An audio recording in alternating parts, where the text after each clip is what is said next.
Buenas noches, profe Pedro Tetzere. Soy Steven Taipe, estudiante del primer ciclo de la carrera de Lengua y Cultura. El día de hoy voy a hacer la presentación de mi portafolio de la materia de relatos de origen e identidad. En la segunda página podemos ver el índice, la tabla de contenidos, la cual vemos la presentación de la materia, objetivos específicos, el perfil del estudiante, la caracterización de la comunidad. Tenemos la división de la unidad 3 y la unidad 4, donde la unidad 3 está por nociones básicas sobre identidad y cultura.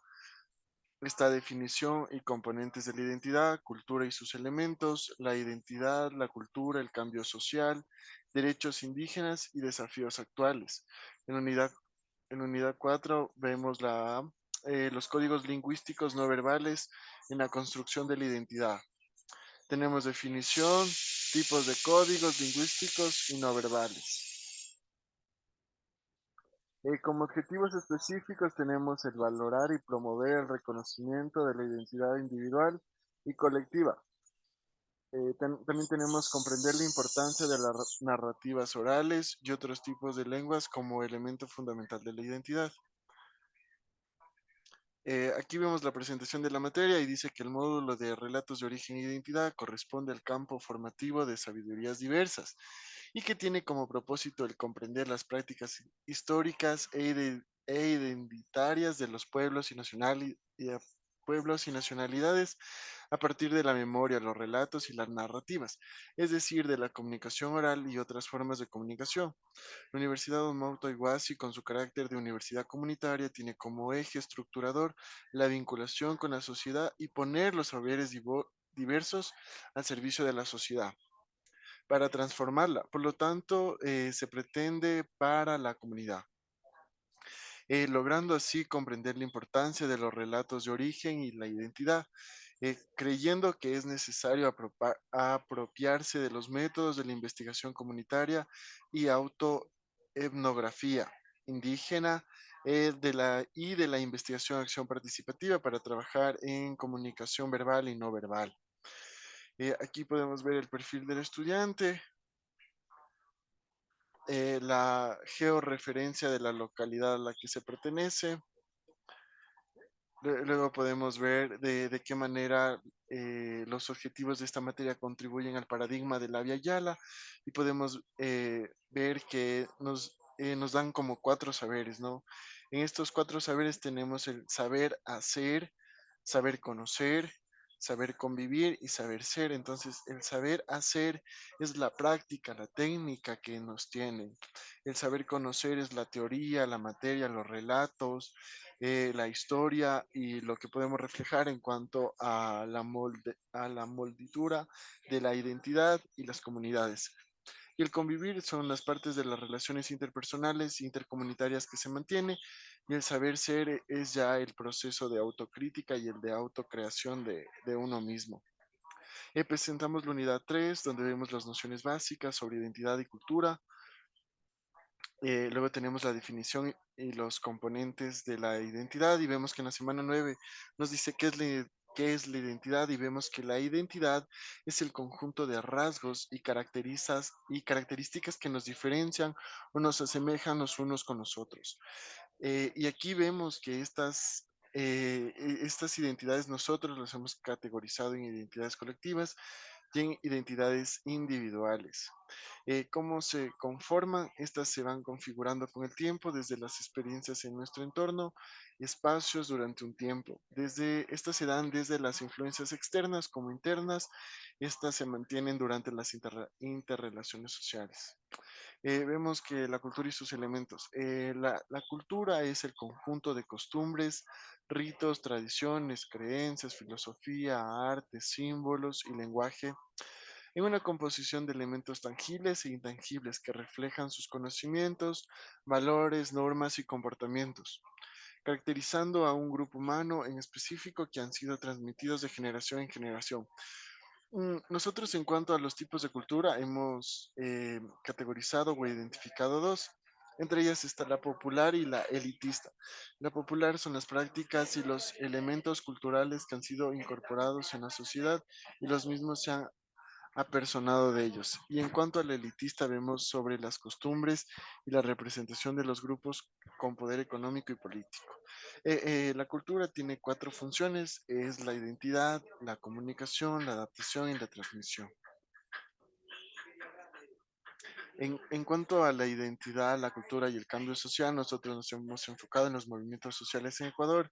Estos generalmente desde los años 90 han presentado una mayor participación activa, en lo cual se han enrolado con trabajadores y estudiantes, lo cual están luchando por derechos económicos, ambientales y sociales. Estos movimientos son la clave de la defensa de la justicia social, la soberanía y los derechos colectivos en el país andino. Luego vemos que los pueblos indígenas forman parte de los colectivos más desfavorecidos, esto como resultado de los complejos procesos sociales e históricos que iniciaron hace nada más de 500 años y que fueron estableciendo prácticas de discriminación en un proceso de jerarquías. Entonces esto se ve persistentes hasta el presente, lo que implican un despojo sistemático de sus territorios con graves consecuencias para su bienestar. Después de la Guerra Fría, en un mundo globalizado y pluricultural, la irrupción de los pueblos indígenas y su agenda de derechos se enmarca en una diversidad de luchas por el reconocimiento y la dignidad humana. Este fenómeno no es inclusivo en la región, sino un proceso global. En cuanto a la unidad, en cuanto a la unidad 4, vemos los códigos lingüísticos. Estos son los no verbales en la construcción de la identidad.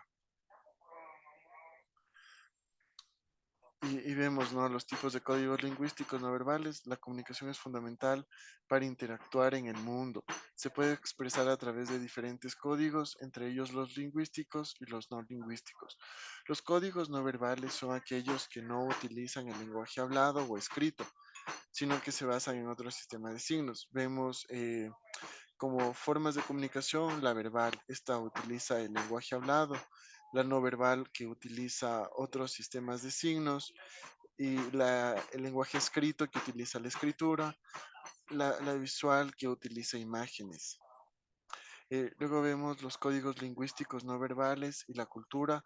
Estos se tiene en cuenta que el lenguaje corporal transmite mucho más que el lenguaje hablado, ¿no? Entonces vemos como las expresiones faciales que tenemos representan mucho más de lo que hablamos. En ella vemos la diversidad de expresiones en la comunicación de saludos. Vemos que en el contexto latinoamericano se evidencia una mayor representación de emociones y este se hace como una comparación con la cultura japonesa en la cual no hay una representación de emociones, sino que es un saludo mucho más formal y serio. En cuanto al contexto visual, podemos ver que en el contexto latinoamericano es signo de confianza y seguridad y simboliza una atención y respeto hacia la otra persona. Vueltas en la cultura japonesa, vemos que esto puede ser como un proceso desafiante el mirar a los ojos a alguien o el mantener contacto visual.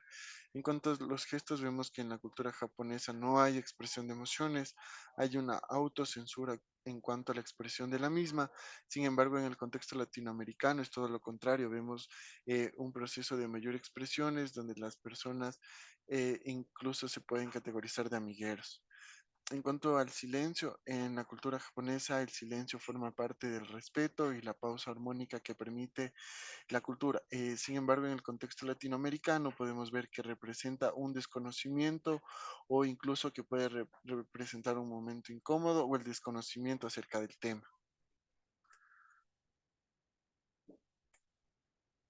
Aquí vemos los procesos de reflexiones. En cuanto a las reflexiones por unidad 3, vemos que los procesos de identidad es una transmisión de autocrítica y de experiencias e influencias que tiene nuestro entorno y cómo nos vamos configurando por ideales, gustos y creencias.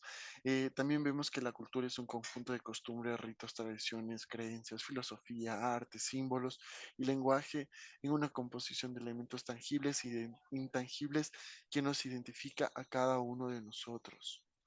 Eh, en cuanto a la unidad 4, vemos que los movimientos sociales en el Avia Yala se han mantenido vigentes desde la Revolución Francesa, la misma que inspiró a fortalecer mayores lazos, revoluciones en cuanto a la conquista de derechos y oportunidades. La comunicación no verbal se va configurando desde las culturas y los procesos sociales en cuanto a las relaciones. Y vemos qué desafíos encontramos en el momento de realizar tus trabajos de investigación. En este trabajo de investigación podemos ver que ninguno, realmente las clases del docente son muy explícitas. Adicional de eso, él utiliza recursos extras, los cuales podemos encontrar mayor información en la cual nos quedan las interrogantes. En la utilización del PNI que nosotros hemos hecho para esta materia de relatos de origen e identidad, en lo positivo hemos visto que tenemos un conocimiento más profundo de los relatos e historias. Lo negativo es que son las pocas horas de investigación. En cuanto a lo interesante, hemos visto que la cantidad de investigaciones que nos arrojan, estas nos han permitido mayor recolección de datos e información en los temas tratados. Muchas gracias. Esta fue la presentación de mi portafolio.